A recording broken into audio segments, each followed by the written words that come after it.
A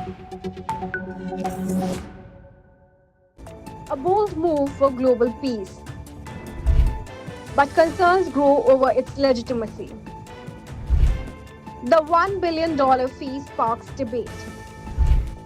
And Russia's involvement divides the world. Can this initiative truly reshape diplomacy?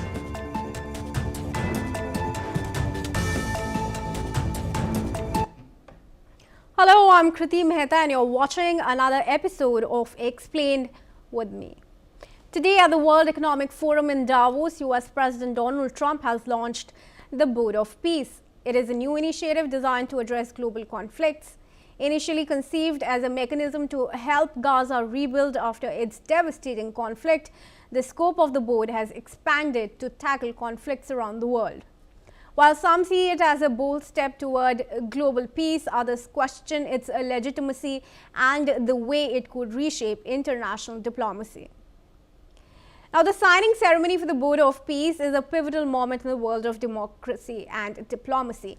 What began as a narrow focus on Gaza's post-conflict reconstruction has quickly morphed into a broader initiative now aimed at creating a lasting global peace framework.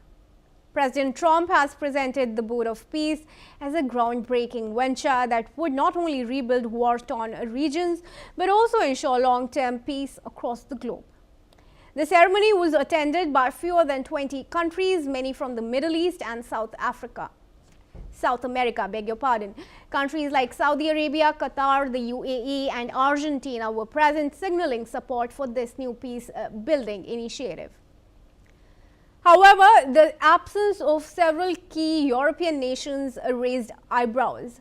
Notably, most of the US's traditional allies in Europe, including France, Germany and the UK, were not represented.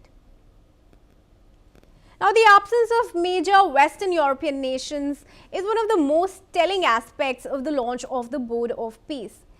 This raises critical questions about the future of the post-World War II international order. The European Union, which has traditionally been a central figure in global diplomacy, has expressed reservations about this new initiative. France in particular has voiced concerns that the Board of Peace could undermine the rule of the United Nations, which is an institution that has long been seen as the cornerstone of international peace efforts. President Trump referred to the leaders present at the ceremony as popular leaders and in some cases not so popular. This statement is quite interesting to note as it shows his effort to shift away from established international alliances in favor of a more US-centric framework for peace, one that could challenge the influence of organizations like the United Nations. Now, despite the skepticism from Europe, several countries from other parts of the world have already committed to joining the Board of Peace. From the Middle East, countries like Saudi Arabia, Qatar, Turkey and Israel have confirmed their participation. Argentina and Paraguay from South America are on board as well. Countries like Hungary, Albania, Azerbaijan and Belarus from Europe have also joined the initiative. In total, around 35 nations have agreed to participate so far. Israel, despite some internal reservations, has confirmed its involvement, although its representative was absent from the signing ceremony today. Russia has also expressed interest, but France and the UK have firmly rejected the invitation. Now, experts say that Trump's vision for the Board of Peace is clear. In his speech today at Davos, he has declared that the initiative was already running beautifully. Trump has touted his administration's role in ending wars, claiming he had successfully resolved 8 conflicts without significant involvement from the United Nations. Trump believes that through this initiative, global peace is more achievable today than it was during his first term in office. While the primary focus of the Board of Peace is Gaza, Trump made it clear that the board will work alongside the United Nations, not replace it. He has suggested that the UN and the board could cooperate, creating, in his words, something very, very unique for the world. Now, Trump's statement about Gaza were optimistic. He has claimed that the region is calming down and that the conflict between Israel and Hamas is nearing its end. In fact, let's listen to some of his comments. This is the greatest board ever assembled, Well, and everybody wants to be on it. But yeah, I have some controversial people on it, but these are people that get the job done. These are people that have tremendous influence. And, if I put all babies on the board, it wouldn't be very much. So he was invited. He's accepted. Many people have accepted. I don't know of anybody that hasn't accepted. But it's going to be great. I think the Board of Peace will be the most prestigious board ever, and it's going to get a lot of work done that the United Nations should have done. And we'll work with the United Nations, but the Board of Peace is going to be special. We're going to have peace. It started off with Gaza, the Middle East. We've got peace in the Middle East, tremendous peace in the Middle East. Nobody thought that was possible. And that happened by taking out the Iran nuclear threat. Without that, it could have never happened.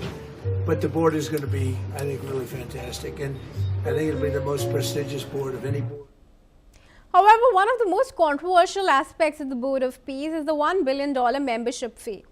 Countries that wish to join the initiative permanently must contribute this substantial sum. The money, Trump assured, would go toward rebuilding Gaza's infrastructure such as schools, homes and roads. However, this fee has sparked a lot of debate. Countries that cannot meet the full $1 billion fee will be granted temporary membership for 3 years, a provision that has drawn skepticism from many world leaders. Critics argue that this quote-unquote pay-to-play model could lead to corruption, and some have questioned the fairness of asking poorer nations to make such a large financial commitment.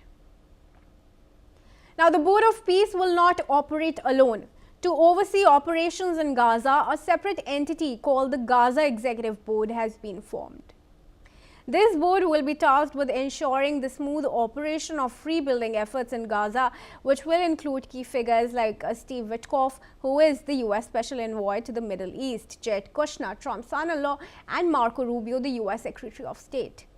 The National Committee for the Administration of Gaza, also known as the NCAG, will handle the day-to-day operation in Gaza under the leadership of Dr. Ali Sha'at, who is a respected technocratic leader. The committee will also focus on restoring essential services like electricity, water and healthcare, with the long-term goal of transforming Gaza into a sustainable model of Palestinian development. Now, if the initiative is seen as Trump's personal enterprise rather than a legitimate global peace effort, it could struggle to gain the credibility and support it needs to succeed. One of the biggest points of contention regarding the Board of Peace is the involvement of Russian President Vladimir Putin. His inclusion has sparked outrage, especially among NATO and European Union members. In the latest development, Russian President Vladimir Putin has announced that Russia is ready to allocate $1 billion from its frozen assets in the United States. This in order to support the Palestinian people through President Donald Trump's Board of Peace initiative. Putin has further revealed that this proposal has been discussed with US officials in the past, reaffirming that discussions on the matter would continue with US envoys Steve Witkoff and Jared Kushner during their upcoming meeting in Moscow. Let's now listen to Putin's comments on the matter. Мы готовы направить $1 миллиард в эту новую структуру Совет мира, прежде всего и главным образом для того, чтобы поддержать палестинский народ, направить эти средства на восстановление сектора Газа, вообще на решение проблем Палестины. Но я уже говорил, из тех средств, которые заморожены в Соединенных Штатах еще при прежней администрации, думаю, что это вполне возможно. Мы такие варианты обсуждали и раньше с представителями американской администрации, и сегодня.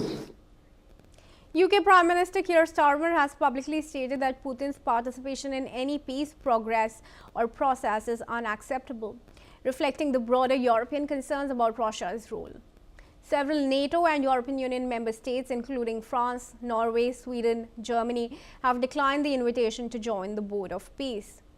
Their concerns primarily center around the board's potential to devalue the United Nations, which they believe should remain the central institution for global peacekeeping. These nations have voiced skepticism about Trump's approach and the centralized power that comes with his leadership of the board. Countries like Italy and Canada have expressed reservations about the financial implications of the $1 billion membership fee. The financial burden is one of the reasons why some countries have chosen to decline or hesitate in joining the initiative. Some critics have dismissed the Board of Peace as a vanity project for President Trump, further fueling the reluctance of many Western nations to lend it legitimacy. In parallel to the developments at Davos, hospitals have reported that Israeli forces killed at least 11 Palestinians yesterday, which included two 13-year-old boys and 3 journalists. Moreover, Palestinian health officials have confirmed that the Israeli airstrike targeted a car carrying 3 Palestinian journalists who were en route to film a newly established displacement camp in the Netzarim area of central Gaza. According to the Palestinian journalists syndicate, the reporters were on a humanitarian mission to document the suffering of civilians in the region. At Nasser Hospital in Khan Yunus, relatives and Palestinians have gathered outside the hospital today to pay tribute to the victims. Here's what they had to say about the tragic incident.